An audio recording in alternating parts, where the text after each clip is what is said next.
Welcome to Dylan's Little Hobbies, and today, you know what, let me go fix my hair. I'll be right back in a sec. Okay, so that's way better. Okay, so we are going to be reviewing Dragon Ball Super, episode 131. We're not just going to be reviewing this episode, though. We're going to be reviewing the entire Dragon Ball Super series, because this is not just an arc finale. This is supposed to be a series finale. Now, with that said though, I have to be honest. I loved this episode. I really did.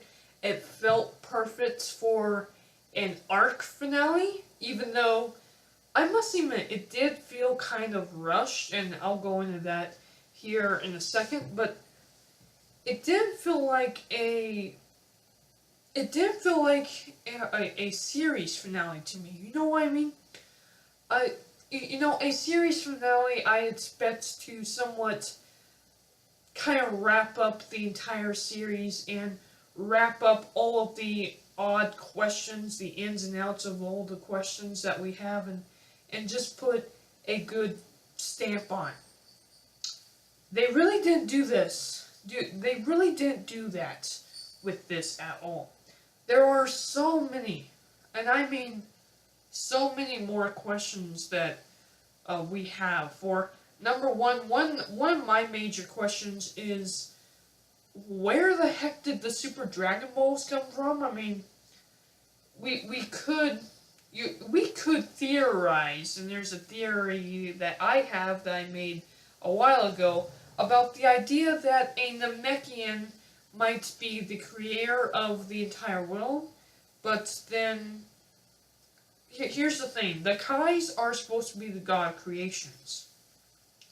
So should there be another god of creation as powerful as Zeno-sama that creates, and maybe he made the Dragon Balls? And if that's the case, are the Kais related to the to the Namekians? We have no idea. You see, these are all questions that they never answered.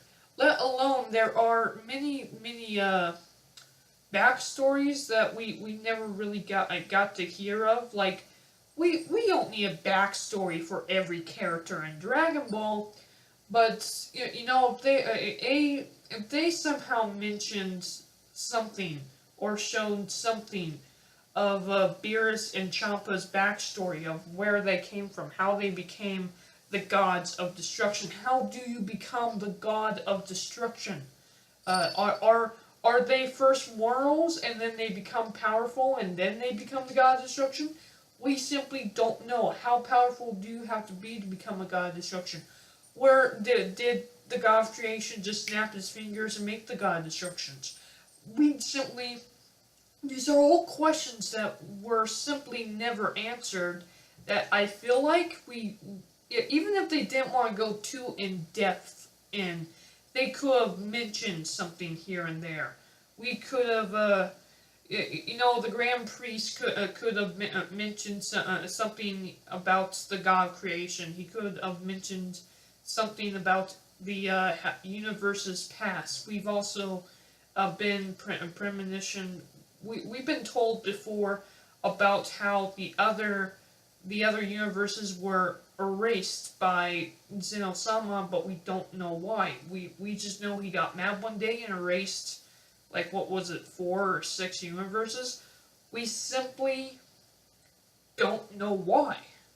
And it's just something that I would like to know.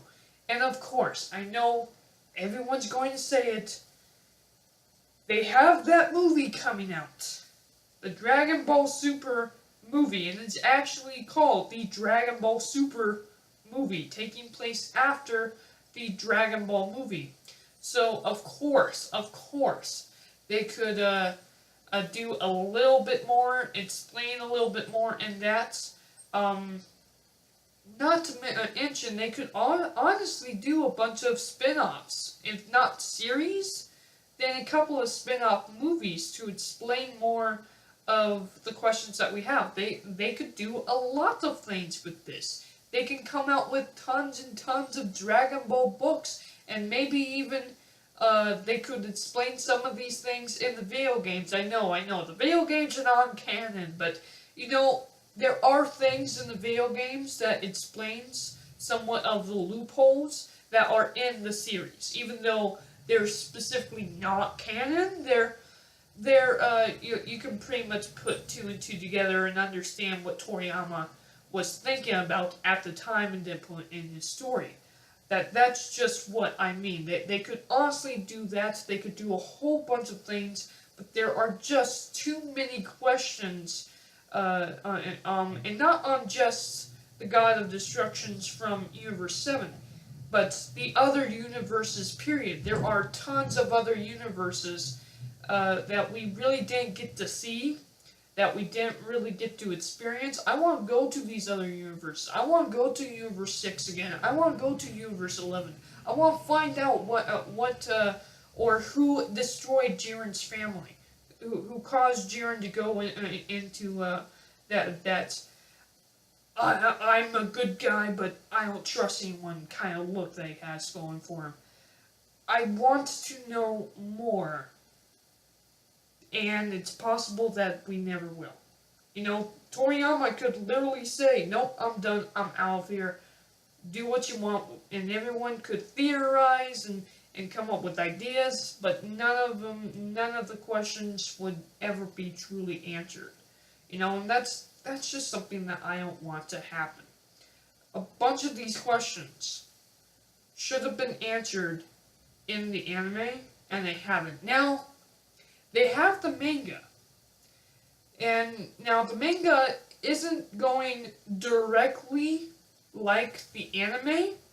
They're actually writing the manga a bit different and putting a little bit more. So you could almost say the manga is a totally different canon from the show, and because of that, they could explain a lot more in the manga than they are in the show. They could do that. I actually am hoping that they do that. I haven't read the manga at all yet, just because I haven't had time to with everything else that has been going on. But I am going to start reading the manga now that the show is over, and of course they have the English dub. But yeah, maybe they'll explain more in the manga than they did in the show. We have no idea.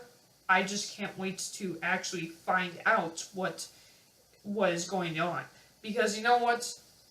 Here's the thing. This is what I truly do believe.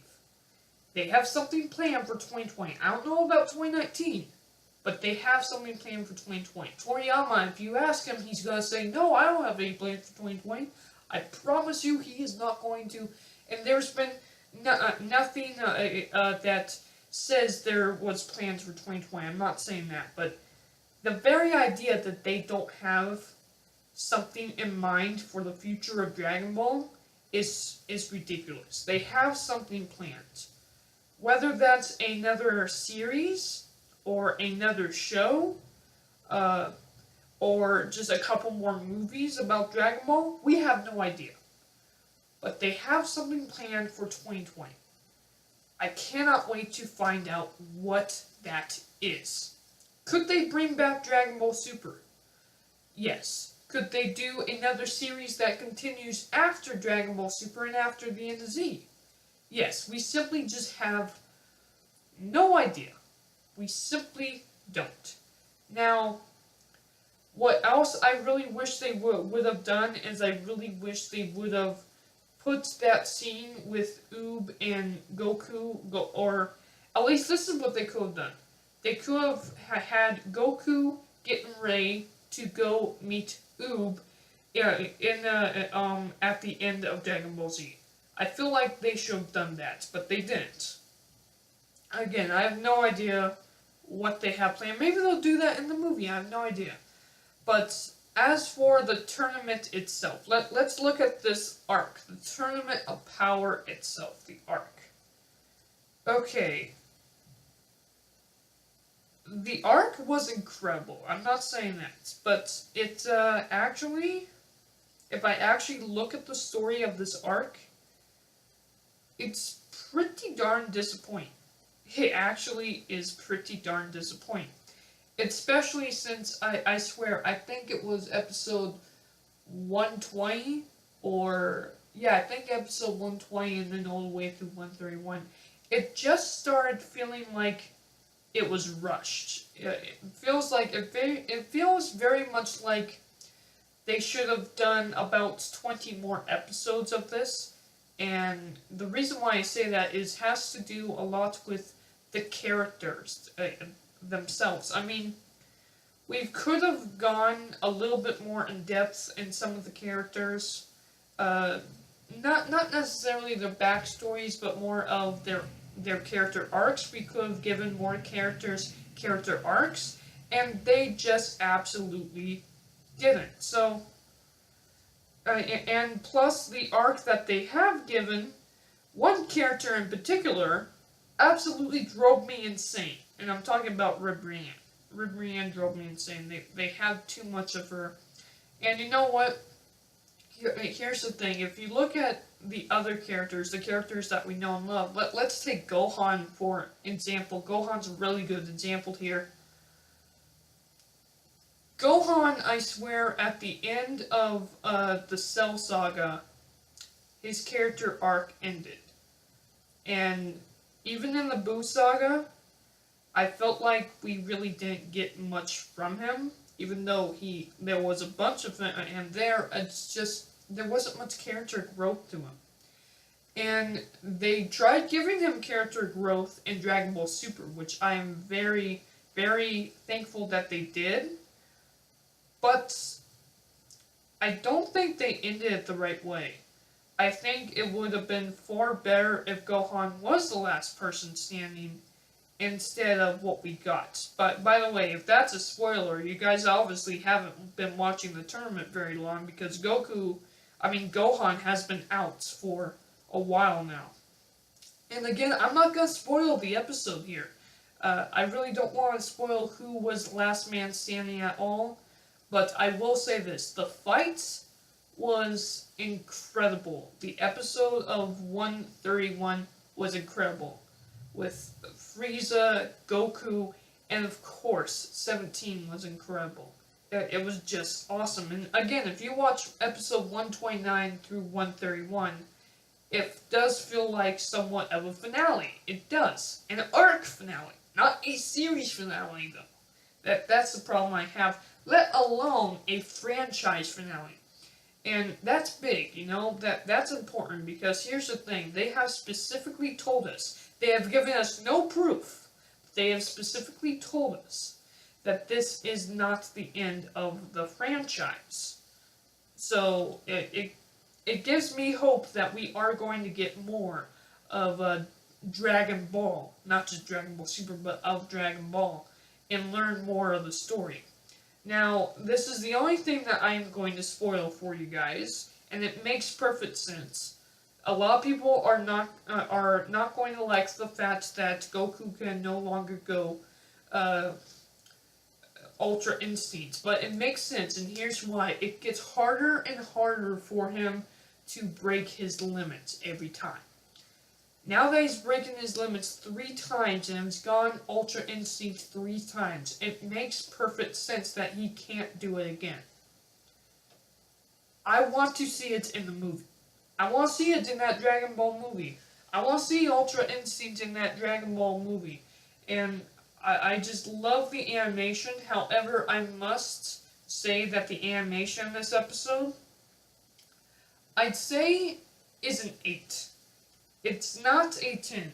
However, consistent animation is a 10.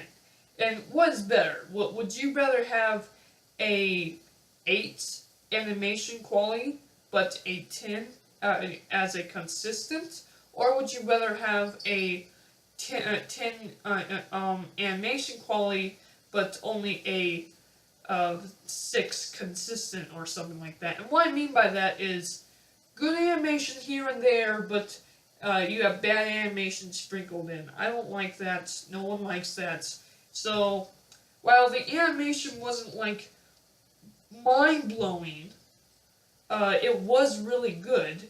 and it was very consistent throughout the episode. And you know what? If you're like me, who have been watching anime for a while, I'm not saying that I can pick up on bad animation like that, okay? But you watch animation for a while, especially if you watch Dragon Ball from the beginning till now, you can definitely pick up on bad animation, and it kind of ruins the shots. It's kind of annoying, really, but really, I just love Dragon Ball Super. It was a great series. I am sad to see it go, but this just didn't feel like an ending to the series to me. That's my only thing. What do you guys think? Let me know down in the comments below if you felt like this was an ending to the series. What are some of the many questions? There's many questions out there. What are some of the questions that you have still left after this episode? And by the way, I also did a live reaction to this, and I'll leave it in the comments, I'll leave in the description below a link to my live reaction to this, and you could see throughout that entire episode. I'm just freaking out, and I absolutely love the music in this episode. The music was incredible. Also, just the ending song. Just at the end of that live reaction, I just started rocking out to that music. I really, really did. I absolutely loved it. But anyway, that's my review for Dragon Ball Super episode 131, even though I didn't really go in depth. The reason why I'm not going to go in depth is because, number one, this video will be way too long. It's already 16 minutes. Looking at it at the camera number right now, it's already like 16, 17 minutes here. Number two, here's a big problem. I don't want to spoil anything about this episode because it was so cool. I just love it. Anyway, I'm the only them, and I'm out. Bye! Like, share, and subscribe.